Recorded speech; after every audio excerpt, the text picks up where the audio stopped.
दिहला चरने पखारे गुरुजी तो दिहला चरने पखारे गुरुजी हमरा घरे बाड़े गुरुजी गंगा जमुना के पनिया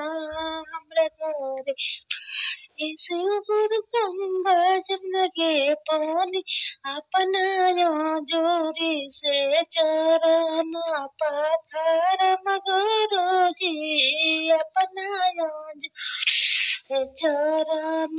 पखार हमरा घरे बाड़े गुरुजी मेउआ मिसरिया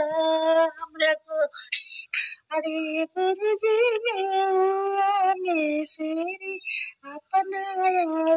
अपना हृदय से भोगावा लगाइन गुरु